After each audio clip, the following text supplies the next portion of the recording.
Hello student, welcome to H foundation classes. आज हम class 9th geography chapter number 1 भारत आकार और स्थिति के बारे में जानकारी लेंगे। तो चैप्टर के नाम से ही हमें पता चल रहा है कि भाई हमें इंडिया की जो पृथ्वी के अंदर लोकेशन है, यानी उसका जो स्थिति है वो किस पोजीशन पे है हमारा इंडिया, तो उसके बारे में जानकारी लेंगे। और हमारे भारत का आकार कैसा है उसके बारे में जानकारी लेंगे। तो अब हम स्टार्ट करते हैं, ठीक है बेटा। तो सबसे पहले हम ये पढ़ेंगे कि भाई परिचय, उसके बाद हम जानेंगे कि भारत की स्थिति, यानी भारत कहाँ पृथ्वी के अंदर भारत कहाँ स्थित है, ठीक है। भारत का आकार जानेंगे कि उसका आकार कैसा है। भारत तथा विश्व के बारे में जानेंगे कि उसके आस पड़ोस के देशों के बारे में जानेंगे, भारत के पड़ोसी देशों के बारे में जानेंगे, भारत तथा विश्व के संबंध कैसे उसके बारे में हम जानेंगे। तो बेटा स्टार्ट करते हैं। परिचय। भारत विश्व की प्राचीनतम संस्कृतियों में से एक है। यानी प्राचीनतम मतलब क्या होता है बेटा? प्राचीनतम मतलब होता है पुरानी, सबसे पुरानी जो भारत विश्व की, भारत क्या है, सबसे पुरानी संस्कृतियों में से एक है। और इसका इतिहास अद्भुत रहा है। हमारे भारत का इतिहास जो हमेशा से क्या रहा है, अद्भुत रहा है। भारत के किसी भी कोने को उठाकर देख लो, वहां का इतिहास क्या है, हमेशा बहुत सुनहरा रहा है हमारे भारत का इतिहास, ठीक है बेटा। स्वतंत्रता के पश्चात, अच्छा भाई, स्वतंत्रता के पश्चात तो पहले हमें ये पता होना चाहिए कि हमें स्वतंत्रता कब मिली थी। तो हमें कब मिली थी बेटा? 15 अगस्त 1947। कब मिली थी बेटा? 15 अगस्त 1947। और किससे मिली थी? तो हमें स्वतंत्रता अंग्रेजों से मिली थी। किससे? अंग्रेजों से मिली थी। यानी 15 अगस्त 1947 को हमें स्वतंत्रता प्राप्त हुई थी। और किससे प्राप्त हुई थी? अंग्रेजों से हमें स्वतंत्रता प्राप्त हुई थी।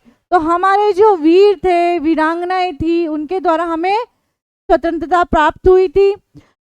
स्वतंत्रता के पश्चात क्या होता है बेटा? स्वतंत्रता हुई, स्वतंत्रता से पहले हमारा भारत बहुत आर्थिक बहुत कमजोर था। स्वतंत्रता के पश्चात हमारे भारत में अंदर क्या हुआ, अलग अलग विकास हुए। कौन कौन से विकास हुए? सामाजिक, आर्थिक रूप, बहुमुखी उन्नति की, यानी सब तरफ से हमें क्या हुई, उन्नति की प्राप्ति हुई। उद्योगों में, कृषि में, तकनीकी और सर्वांगीण आर्थिक विकास में हमने क्या की, अद्भुत प्रगति की। यानी कृषि से लेकर उद्योगों में, तकनीकों में, अलग अलग प्रौद्योगिकी में, सभी में हमने क्या किया, प्रगति की और विकास किया, ठीक है बेटा। क्या आगे बढ़ते हैं। भारत की स्थिति। अब हमारी जो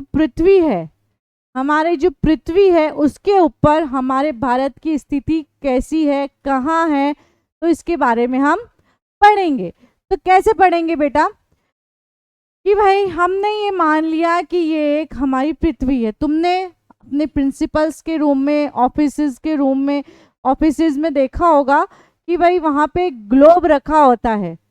यानी पृथ्वी के समान एक ग्लोब रखा रहता है, जिसके ऊपर सभी, पूरे हमारे जो विश्व है उसके सभी देशों के बारे में सभी जानकारी दी हुई होती है, ठीक है बेटा। तो हमने ये मान लिया कि ये पृथ्वी का क्या है, ग्लोब है, ठीक है, हमने ये मान लिया। तो पृथ्वी को दो भागों में जो बांट रही है, यानी पृथ्वी को जो दो भागों में बांट रखी है, तो उसे हम क्या कहेंगे, भूमध्य रेखा। इस रेखा को क्या कहेंगे बेटा? जो पृथ्वी को ऊपर और नीचे की तरफ दो भागों में बांट रही है, उसे हम क्या कहेंगे, भूमध्य रेखा कहेंगे, ठीक है। भूमध्य रेखा के ऊपरी जो गोलार्ध है उसे हम क्या कहेंगे? उत्तरी गोलार्ध। क्या कहेंगे बेटा? उत्तरी गोलार्ध। और भूमध्य रेखा के नीचे वाले गोलार्ध को क्या कहेंगे? दक्षिणी गोलार्ध। क्या कहेंगे बेटा? दक्षिणी गोलार्ध। भूमध्य के ऊपर वाले को उत्तरी गोलार्ध, नीचे वाले सिरे को क्या कहेंगे हम? दक्षिणी गोलार्ध। ठीक है बेटा। अब ये लाइंस है क्या चीज? तो पहले इसके बारे में थोड़ी सी जानकारी ले लेते हैं बेटा, ये लाइंस क्या है। ये है हमारी पृथ्वी। ठीक है बेटा। इसकी जो ये लेटी हुई लाइंस होती है, इसके ऊपर जो लेटी हुई लाइंस होती है, इन्हें हम कहते हैं बेटा अक्षांश। क्या कहेंगे? अक्षांश। और जो ये खड़ी हुई लाइन होती है इस प्रकार से, इन्हें हम कहते हैं देशांतर। क्या कहेंगे बेटा? देशांतर। अब आपके मन में एक क्वेश्चन आ रहा होगा कि भाई ये लाइंस क्यों बनाई गई है? तो ये लाइंस काल्पनिक है, सच्ची में जो सच में ये लाइंस है वो नहीं होती है। ठीक है बेटा। ये लाइंस मानव निर्मित है। मानव ने अपनी लोकेशन जानने के लिए अब ये क्यों बनाई है, तो इसके बारे में हम जानकारी लेते हैं कि ये लाइंस हमें लोकेशन यानी पर्टिकुलर वो आदमी, वो इंसान किस जगह है, वो जैसे हमें दिल्ली के अंदर है हम, ठीक है, दिल्ली के अंदर हमें लाल किले के यहाँ जाना है, ठीक है बेटा, तो उसको जानने के लिए हमें क्या करना होगा? लोकेशन हम गूगल पे चेक करते हैं, तो गूगल इस लोकेशन को कैसे बताता है? इन लाइंस के द्वारा बताता है। ठीक है बेटा। तो जो अक्षांश वाली लाइंस होती है वो तो हमें क्या बताती है कि भाई हमारी किस स्थिति यानी किस जगह है हम, क्या बताती है? स्थिति। और देशांतर वाली लाइन जो है वो हमें क्या बताती है? समय बताती है। ठीक है बेटा। ये देशांतर वाली लाइन मौसम विभाग वालों के लिए काम में आती है। ठीक है। तो ये हमें किस लोकेशन पे स्थित है, हम किस जगह पे, हमें किसी फ्रेंड के यहाँ जाना है तो उसका घर ढूंढने के लिए हमें लोकेशन देखनी पड़ेगी। तो ये लोकेशन ढूंढने के लिए गूगल मैप जो हम यूज करते हैं उसे इस लाइंस द्वारा हम पहुंच पाते हैं वहां पे। ठीक है बेटा। तो ये जो भूमध्य रेखा है उसके ऊपर वाली रेखा को क्या कहते हैं? कर्क रेखा। क्या कहते हैं बेटा? कर्क रेखा कहते हैं। क्या कहते हैं? कर्क रेखा। और भूमध्य रेखा के नीचे वाली रेखा को क्या कहते हैं? मकर रेखा। कौन सी रेखा? मकर रेखा। ठीक है। अब ये तो हो गई हमारी आड़ी लाइंस यानी अक्षांश वाली लाइंस हो गई। ठीक है। अब जो खड़ी हुई लाइंस है, ठीक है, जो पृथ्वी के खड़ी हुई लाइंस है बीचों बीच है, ठीक है, उस रेखा को क्या कहेंगे हम? प्रधान मध्याह्न रेखा यानी इसे ग्रीन बीच लाइन भी कहते हैं। ठीक है। तो प्रधान, इस रेखा को क्या कहेंगे? प्रधान मध्याह्न रेखा, जो पृथ्वी को पश्चिम और पूर्व में डिवाइड करती है। क्या करती है बेटा? पश्चिम और पूर्व में। तो इसे हम कहेंगे पश्चिमी गोलार्ध और इसे हम कहेंगे पूर्वी गोलार्ध। ठीक है बेटा। तो यहाँ पश्चिमी गोलार्ध और इधर क्या हो जाएगा? पूर्वी गोलार्ध।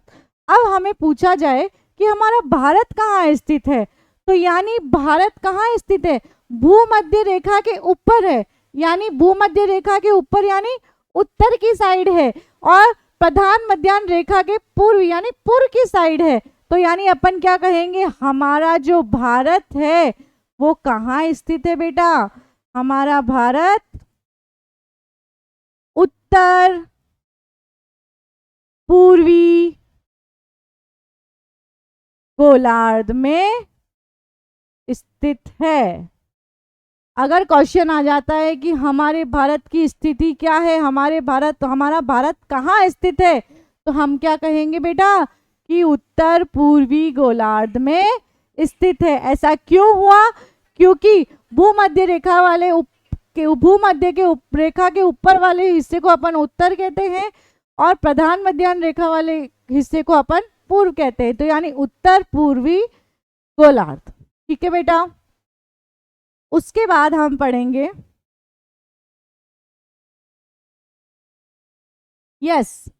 तो बेटा आगे हम जानकारी लेंगे कि बेटा जनसंख्या कितनी है भारत की। 121 करोड़, यानी 2011 की जनगणना के अनुसार हमारी भारत की जनसंख्या कितनी है? 121 करोड़। कितनी है बेटा? 121 करोड़, यानी 2025 तक तो और ज्यादा हो चुकी होगी। क्षेत्रफल कितना है बेटा? 32.8 लाख वर्ग किलोमीटर। यानी इसे हम इस तरह से समझेंगे कि जो पूरे भारत की जो बाउंड्री है, यानी ये जो भारत की बाउंड्री है, इस तरह से इस क्षेत्रफल कितना होगा? 32.8 लाख वर्ग किलोमीटर। तो इस तरह से ये क्षेत्रफल कितना होगा भारत का? 32.8 लाख वर्ग किलोमीटर। अब भारत के अंदर राज्य कितने हैं? तो भारत के अंदर राज्य कितने हैं बेटा? 28 राज्य हैं। कितने राज्य हैं? और केंद्र शासित प्रदेश कितने हैं? 9। कितने हैं बेटा? 9।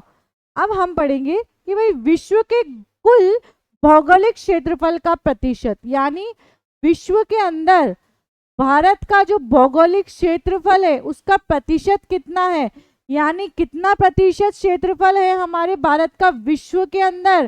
तो 2.4%। कितना बेटा?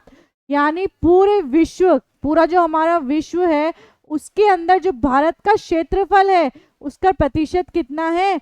2.4% हमारे भारत ने उस क्षेत्रफल को घेर रखा है। ठीक है बेटा।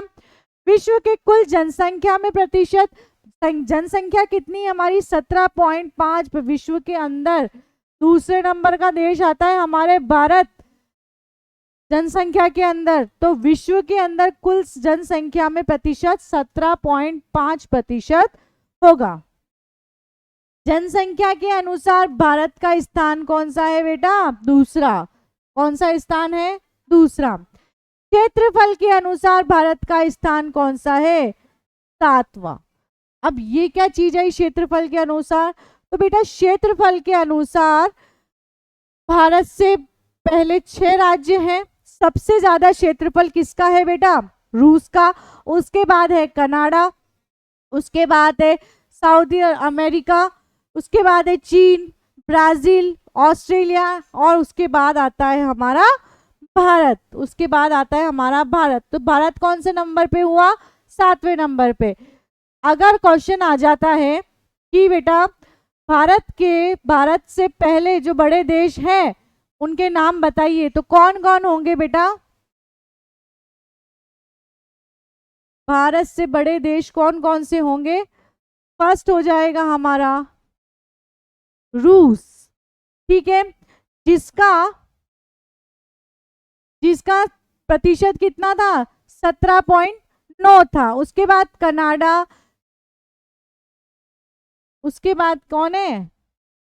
कनाडा, जिसको हम कनाडा बोलते हैं, उसको इंग्लिश में हिंदी में क्या बोलते हैं? कनाडा। उसके बाद सऊदी अमेरिका,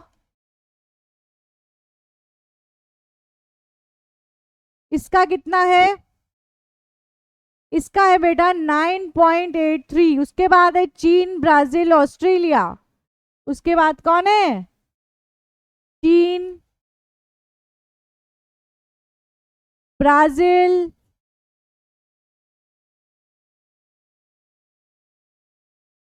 ऑस्ट्रेलिया।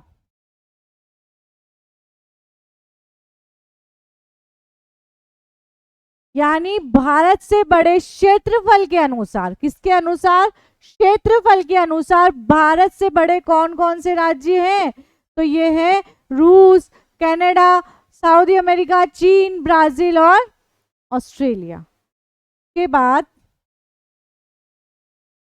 उसके बाद है भारत की स्थल सीमा रेखा। अब ये क्या आ गया, स्थल सीमा रेखा।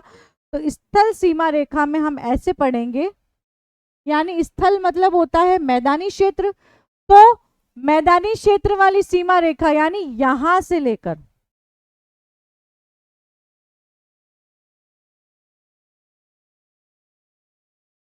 मैदानी सीमा रेखा के लिए हम यहां से लेकर, यानी ये रहा, ये हो गई हमारी मैदानी सीमा रेखा, यहां से लेकर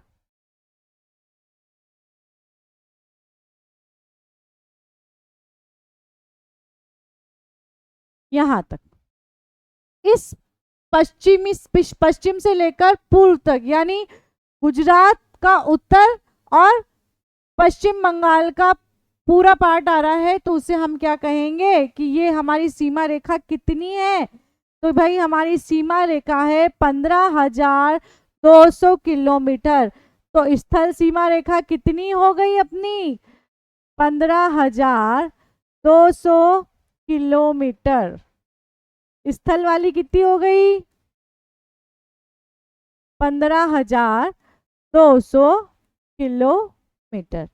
ठीक है बेटा, समझ में आ गया। मैदानी क्षेत्र को स्थल सीमा रेखा बोलते हैं, मैदानी क्षेत्र वाली बाउंड्री कह सकते हैं भारत की। ठीक है बेटा, उसके बाद भारत की समुद्री तट रेखा, अब आ गई हमारी समुद्री तट रेखा, यानी ये जो अरब सागर से चलती हुई आ रही है, यानी ये गुजरात वाली जो आ रही है लाइन, गुजरात से जो ये लाइन आ रही है और ये पश्चिम बंगाल की खाड़ी की तरफ आ रही है, ये जो इसकी जो क्षेत्रफल है, यानी इसका जो भी बाउंड्री है, ये है सीमा रेखा। कितनी है बेटा, तो ये सीमा रेखा है 7,516.6 किलोमीटर। कितनी है बेटा, 7,516.6 किलोमीटर, यानी समुद्री सीमा रेखा कितनी हो गई बेटा, 7,516.6 किलोमीटर। ठीक है बेटा, तो समुद्री सीमा रेखा कितनी हो गई, 7,516.6 किलोमीटर। ठीक है, यहां तक क्लियर है। उसके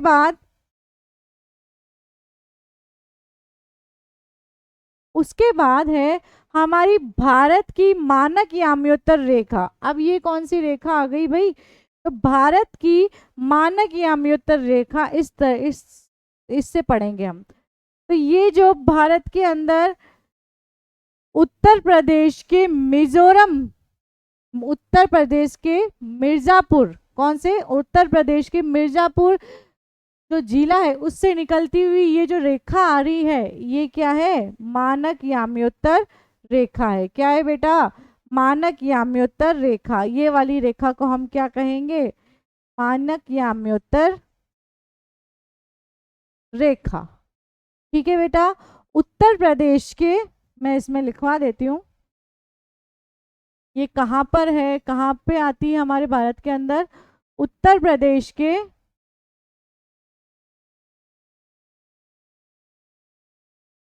मिर्जापुर जिले के अंदर। ठीक है बेटा, उत्तर प्रदेश के मिर्जापुर जिले के अंदर से होकर के गुजरती है ये मानक याम्योत्तर रेखा। ठीक है, इसका जो देशांतर है, यानी इसकी जो खड़ी लाइन से, तो इसे हम क्या कहेंगे, देशांतर कहेंगे। तो ये क्या है, 82 डिग्री 30 मिनट, 82 डिग्री 30 मिनट, यानी क्या होगा, इसका मान क्या होगा, 82 डिग्री 30 मिनट देशांतर होगा। क्यों, क्योंकि ये खड़ी हुई लाइन से। ठीक है बेटा, 82 डिग्री 30 मिनट देशांतर। ठीक है बेटा, उसके बाद भारत की अक्षांशीय विस्तार, अक्षांशीय यानी लेटिवी लाइंस पढ़ेंगे। तो कैसे पढ़ेंगे बेटा, जो भारत का अक्षांशीय विस्तार है वो नीचे दक्षिण से शुरू होगा, लेकिन उसे कहेंगे क्या बेटा, उत्तर ही कहेंगे। क्यों, क्योंकि भारत कहाँ स्थित है, उत्तर पूर्वी गोलार्ध में स्थित है, लेकिन उसे क्या कहेंगे, भले वो दक्षिण से शुरू हो रही है लेकिन उसे यही कहेंगे उत्तर पूर्वी। ठीक है, तो 8 डिग्री से लेकर 37 डिग्री मिनट तक। कहाँ तक? 8 डिग्री 4 से लेकर 37, यानी 8 डिग्री 4 उत्तरी से लेकर अक्षांश से लेकर 37 डिग्री 6 मिनट उत्तरी अक्षांश तक। दोनों उत्तरी ही होगा, क्योंकि हमारा जो भारत है वो पृथ्वी के अंदर यानी विश्व के अंदर उत्तरी गोलार्ध में स्थित है, उत्तरी पूर्वी गोलार्ध में स्थित है। तो हमें विश्व के अनुसार बताना पड़ेगा भारत का अक्षांश। ठीक है बेटा। तो भारत का देशांतरी क्या होगा, यानी 68 डिग्री पूर्वी देशांतर से लेकर पूर्वी 97 डिग्री 25 मिनट पूर्वी देशांतर तक। तो किस तरह से होगा बेटा? क्यों होगा ऐसा? पूर्वी के लिए क्यों होगा? क्योंकि हमारा जो भारत है वो उत्तर पूर्वी में यानी उत्तर में और पूर्वी में स्थित है। भूमध्य रेखा वाले जो गोला उससे ऊपर जो गोलार्ध था उसे हम उत्तरी गोलार्ध कह रहे थे, और प्रधान मध्य वाले जो पूर्व में स्थित था उसे हम पूर्वी गोलार्ध कह रहे थे। तो यानी हमारा भारत कहाँ स्थित है? उत्तर पूर्वी गोलार्ध में स्थित है। तो हम इसे कहेंगे कि 68 डिग्री 7 मिनट पूर्वी से लेकर पूर्वी देशांतर से लेकर 97 डिग्री 25 मिनट पूर्वी देशांतर तक हमारा भारत है। ठीक है, समझ में आ गया? उसके बाद है भारत में क्षेत्रफल के आधार पर सबसे बड़ा राज्य। तो सबसे बड़ा राज्य हमारा राजस्थान है, जो भारत में सबसे बड़ा क्षेत्रफल के आधार पर। इसके आधार पर क्षेत्रफल के आधार पर सबसे बड़ा राज्य कौन सा है? राजस्थान। और भारत में क्षेत्रफल के आधार पर सबसे छोटा राज्य कौन सा है? गोवा। मैं दिखाती हूं बेटा इस प्रकार। ये जो राजस्थान है क्षेत्रफल के आधार पर सबसे बड़ा राज्य है, और गोवा बेचारा ये इतना सा है। तो सबसे छोटा कौन हो गया? गोवा। और सबसे बड़ा कौन है? राजस्थान। ठीक है बेटा।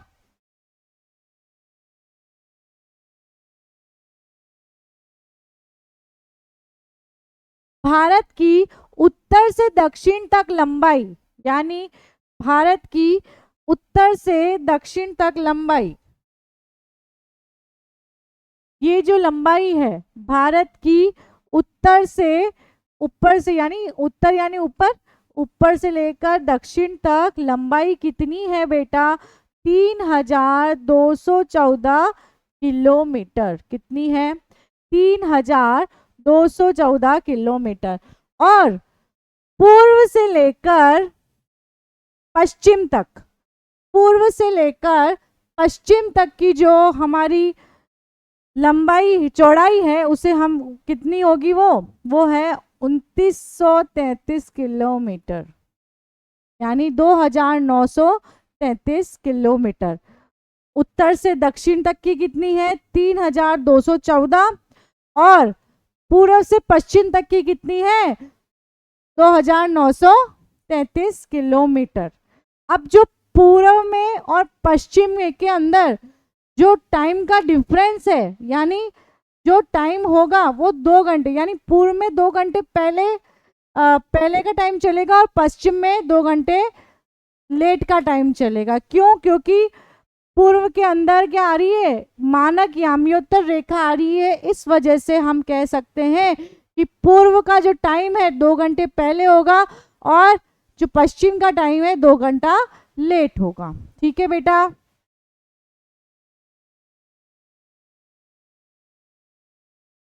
भारत की पूर्व से पश्चिम तक की चौड़ाई कितनी है? 2933 किलोमीटर। उसके बाद हम पढ़ेंगे कर्क रेखा। अब ये कौन सी रेखा आ गई? कर्क रेखा, यानी भूमध्य रेखा के ऊपर वाली रेखा। तो कर्क रेखा यानी 23 डिग्री 30 मिनट उत्तरी अक्षांश व्रत देश को 2 बराबर भागों में बांटती है, जिसके अंदर कौन कौन से राज्य आ रहे हैं? भाई कर्क रेखा कौन कौन से राज्यों के अंदर से होकर गुजर रही है, तो इसके बारे में हम जानकारी लेते हैं। ये है हमारी कर्क रेखा। कौन कौन से राज्य आ रहे हैं? गुजरात, मध्य प्रदेश, छत्तीसगढ़, झारखंड, पश्चिम बंगाल, त्रिपुरा और मिजोरम। कौन कौन से आ रहे हैं? गुजरात, मध्य प्रदेश, छत्तीसगढ़, झारखंड, पश्चिम बंगाल, त्रिपुरा और मिजोरम। तो टोटल कितने राज्य हो गए? तो कर्क रेखा से, कर्क रेखा से गुजर, कर्क रेखा से, कर्क रेखा गुजर, एक मिनट,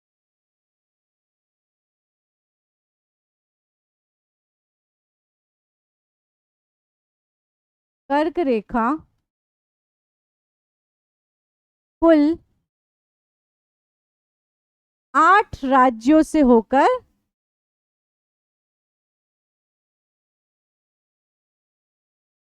होकर गुजरती है। कितने राज्य हो गए बेटा? 8 राज्य। कौन कौन से हो गए? गुजरात, राजस्थान, मध्य प्रदेश, छत्तीसगढ़, झारखंड, पश्चिम बंगाल, त्रिपुरा और मिजोरम। तो कर्क रेखा की ये चीज याद रहेगी कि कितने राज्यों से होकर गुजर रही है? 8 राज्यों से। और कर्क रेखा कौन कौन से राज्यों से होकर गुजर रही है? गुजरात, राजस्थान, मध्य प्रदेश, छत्तीसगढ़, झारखंड, पश्चिम बंगाल, त्रिपुरा और मिजोरम। ठीक है बेटा। और ये इसका जो डिग्री है ये भी याद रखनी है कि भाई 23 डिग्री 30 उत्तरी अक्षांश वृत्त देश को 2 बराबर भागों में, कि जो कर्क रेखा है ये जो हमारा भारत देश है उसको 2 बराबर भागों में बांटती है। ये चीज भी याद रखनी है। ठीक है बेटा। उसके बाद हम पढ़ेंगे कि भाई भारत का आकार, भारत का आकार कैसा है। तो भारत का क्षेत्रफल 32.8 लाख वर्ग किलोमीटर है और भारत विश्व का 7वां बड़ा देश है। ये हमने पढ़ा था। ठीक है। ये चीज याद रखनी है, हमेशा एग्जाम में पूछी जाती है कि भाई भारत का क्षेत्रफल कितना है, तो 32.8 लाख वर्ग किलोमीटर है और भारत विश्व का 7वां बड़ा देश है और जनसंख्या में दूसरा बड़ा देश है। के बाद विश्व मानचित्र पर भारत की स्थिति। तो विश्व का जो हमारा वर्ल्ड का जो मैप होता है उसके अनुसार भारत की स्थिति कैसी है? विश्व के मानचित्र पर भारत की स्थिति 8 डिग्री 4 उत्तरी अक्षांश से लेकर 37 डिग्री 6 उत्तरी अक्षांश के बीच तथा पश्चिम में 68 डिग्री 7 पूर्वी देशांश से लेकर 97 डिग्री 25 मिनट पूर्वी देशांतर के बीच में है। यानी इस स्थिति में है हमारा भारत। 68 डिग्री 7 पश्चिम से लेकर पूर्वी तक और उत्तर से दक्षिण से लेकर उत्तर तक, इस तरह से हमारा भारत विश्व के अंदर विश्व के मानचित्र के अनुसार स्थित है। इसका उत्तर से दक्षिण तक विस्तार लगभग 3214 किलोमीटर है। इस तरह इसके अक्षांशीय व देशांतर विस्तार में लगभग 30 का अंतर है। यानी जो इसका अक्षांश और देशांतर का जो अंतर पूछा जाता है तो उसमें कितने का अंतर है? लगभग 30 का अंतर होता है। ठीक है बेटा। अब क्षेत्रफल के आधार पर संसार के देशों में भारत की स्थिति कौन सी है? 7वां बड़ा देश है। उससे पहले वाले कौन थे? रूस, कनाडा, साउथ अमेरिका और चीन, ब्राजील और एक और कौन सा था? रूस, सऊदी अमेरिका, कनाडा, चीन, ब्राजील।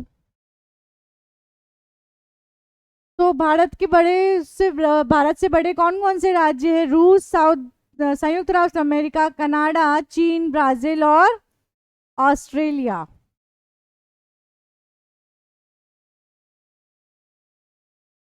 कौन कौन से बेटा? रूस, संयुक्त राष्ट्र अमेरिका, कनाडा, चीन, ब्राजील और ऑस्ट्रेलिया। ठीक है बेटा। उसके बाद ये चीज हमने पढ़ी थी, तो ये चीज जो भारत की जो प्रतिशत है, यानी भारत से जो बड़े देश है, उसके बारे में हमने ये पढ़ी थी। अब हम पढ़ेंगे भारत की समुद्री सीमा। भारत की समुद्री सीमा मुख्य भूमि से 12 समुद्री मील अर्थात लगभग 21.9 किलोमीटर तक है। यानी हमारी जो समुद्री सीमा है,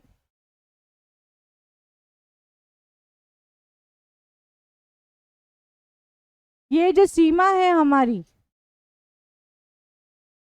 ये 21.9 किलोमीटर तक है। ठीक है बेटा।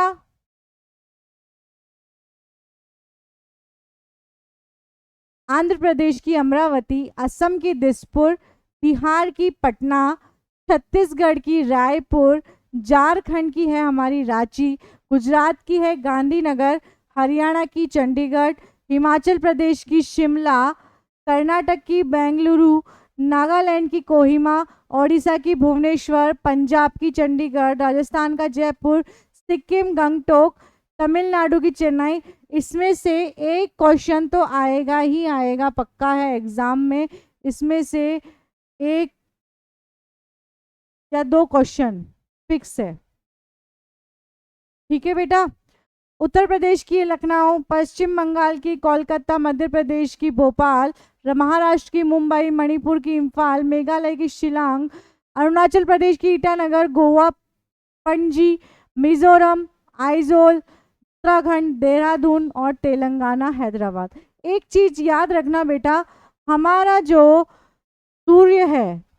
सूर्य है वो सबसे पहले किस राज्य में दिखता है? तो कौन से राज्य में? अरुणाचल प्रदेश के अंदर। अरुणाचल प्रदेश के अंदर, भारत के अंदर सबसे पहले सूर्य किस राज्य में दिखता है? तो कौन से राज्य है? अरुणाचल प्रदेश, जिसकी राजधानी क्या है बेटा? ईटानगर। अगर क्वेश्चन आ जाए कि भारत के अंदर, क्वेश्चन आ जाए भारत में सर्वप्रथम सूर्य किस राज्य में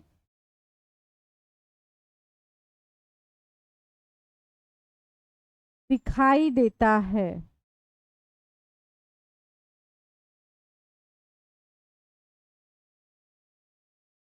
सूर्य उदय। ठीक है, तो इसका आंसर क्या होगा बेटा? अरुणाचल प्रदेश। कौन सा होगा बेटा? अरुणाचल प्रदेश। क्या आंसर होगा इसका? अरुणाचल प्रदेश। ठीक है बेटा। नेक्स्ट हम पढ़ेंगे केंद्र शासित प्रदेश। केंद्र शासित प्रदेश के अंदर क्या पढ़ेंगे कि भारत के अंदर कब अगस्त 2019 को, कब भारत के अंदर अगस्त 2019 में जम्मू और कश्मीर का राज्य था, एक अलग राज्य था, उसका दर्जा समाप्त करके दो प्रकार के केंद्र शासित प्रदेश बनाए गए। कौन कौन से? लद्दाख और जम्मू कश्मीर। पहले क्या था? अगस्त 2019 से पहले जम्मू कश्मीर एक पर्टिकुलर राज्य था, लेकिन फिर क्या हुआ? 2019 के बाद उसे दो भागों में डिवाइड कर दिया। एक तो बना दिया लद्दाख और एक बना दिया जम्मू और कश्मीर, और दोनों किस में आ गए? केंद्र शासित प्रदेश के अंदर आ गए। ठीक है बेटा। उसके बाद भारत के अंदर 9 केंद्र शासित प्रदेश है। कौन कौन से बेटा? दिल्ली, ठीक है, राजधानी क्या है? वो दिल्ली ही है। अंडमान निकोबार, पोर्ट ब्लेयर, चंडीगढ़, दादरा नगर हवेली, लक्षद्वीप, कवरत्ती, पुडुचेरी, दमन, लद्दाख का है लेह और जम्मू कश्मीर का है श्रीनगर राजधानी। ठीक है बेटा। तो केंद्र शासित प्रदेश अगस्त 2019 से पहले ओनली फॉर जम्मू कश्मीर थे। ठीक है, उसे अगस्त 2019 के बाद दो भागों में बांट दिया। तो उसे कौन कौन से दो केंद्र शासित प्रदेश बने? एक तो लद्दाख और एक जम्मू और कश्मीर। ठीक है बेटा, जम्मू और कश्मीर एक में ही है और लद्दाख एक अलग है। ठीक है बेटा, और लद्दाख की राजधानी क्या होगी?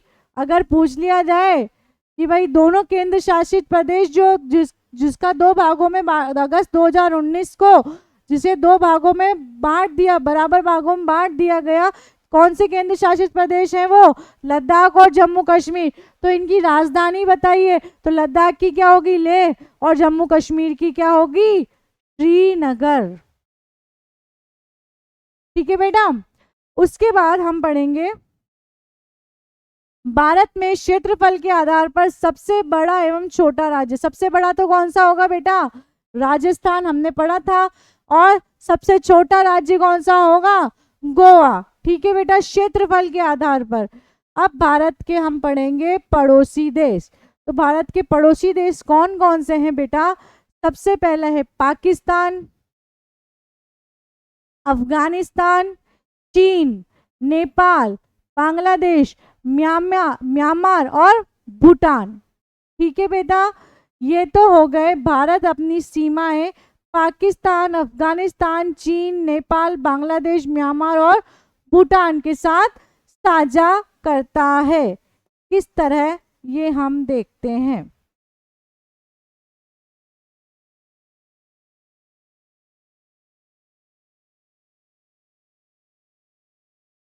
तो बेटा इसमें देखो, ये रहा पाकिस्तान, अफगानिस्तान, चीन, म्यांमार, नेपाल और एक और कौन सा था?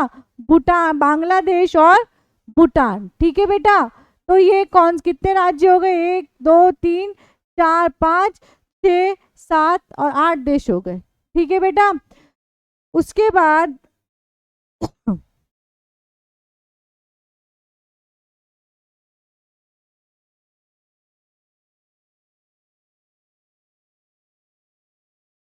भारत अपनी सीमाएं पाकिस्तान, अफगानिस्तान, चीन, नेपाल, बांग्लादेश, म्यांमार और भूटान के साथ साझा करता है। समुद्र के पार के दक्षिणी पड़ोसियों में दो द्वीप देश हैं, एक तो मालदीव और श्रीलंका। कौन कौन से? मालदीव और श्रीलंका। यानी दक्षिण पड़ोस, यानी समुद्र के तरफ, समुद्र के पार, यानी समुद्र के समय समुद्र पार करके जो हमारे देश आएंगे दक्षिण के अंदर, तो कौन कौन से हैं? एक तो है मालदीव और श्रीलंका। यानी इस तरह से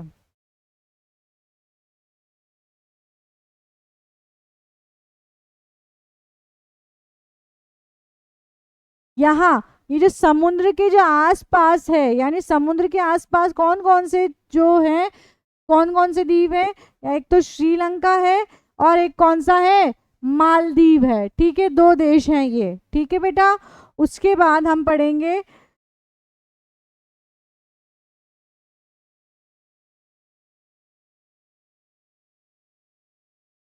भारत शेष एशिया से अलग है और इसे उपमहाद्वीप कहा जाता है। किसे कहा जाता है?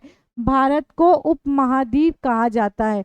अब ये उपमहाद्वीप क्या चीज है? तो ये उपमहाद्वीप क्या होता है? किसी भी महाद्वीप का एक बड़ा भाग जो भाग भौगोलिक, सांस्कृतिक व आर्थिक दृष्टि से महाद्वीप के अन्य भागों से अलग पहचान रखता है तथा उसके भूभाग में एक रूपता हो, उपमहाद्वीप कहलाता है। यानी किसी भी महाद्वीप, हमारे विश्व के अंदर 7 महाद्वीप है। ठीक है, उसमें से जो भारत है हमारा, वो क्या है? उपमहाद्वीप है। क्या है बेटा? उपमहाद्वीप। उपमहाद्वीप किसे कहते हैं? किसी भी बड़ा जो महाद्वीप होता है, किसी भी बड़ा महाद्वीप होता है, उसकी जो भौगोलिक दृष्टि से, सांस्कृतिक व आर्थिक दृष्टि से महाद्वीप के अन्य भागों से अलग होता है, यानी अलग पहचान रखता है, उसे हम क्या कहेंगे? यानी सबसे अलग होता है। महाद्वीप के अंदर जो उपमहाद्वीप होता है, वो जो सबसे अलग होता है, तो वो ऐसा महाद्वीप कौन सा है? हमारा भारत है। उपमहाद्वीप कह सकते हैं उसे। ठीक है बेटा, नेक्स्ट, भारतीय उपमहाद्वीप में सम्मिलित देशों के नाम। अब भारतीय उपमहाद्वीप में उत्तर पश्चिम में, यानी उत्तर और पश्चिम की तरफ, उत्तर पश्चिम में कौन है? पाकिस्तान है, उत्तर में है नेपाल, भूटान, और पूर्व में है बांग्लादेश तथा मध्य में कौन स्थित है? हमारा भारत स्थित है। उपमहाद्वीप में कौन कौन है? उत्तर पश्चिम में तो यानी उत्तर पश्चिम में उत्तर और पश्चिम यानी राजस्थान की तरफ कौन है? पाकिस्तान। उत्तर यानी ऊपर की साइड में कौन है? नेपाल है और भूटान है, और पूर्व में कौन है भाई? बांग्लादेश है, और मध्य में क्या है? हमारा प्यारा भारत है। तो आज के लिए इतना ही। Thank you.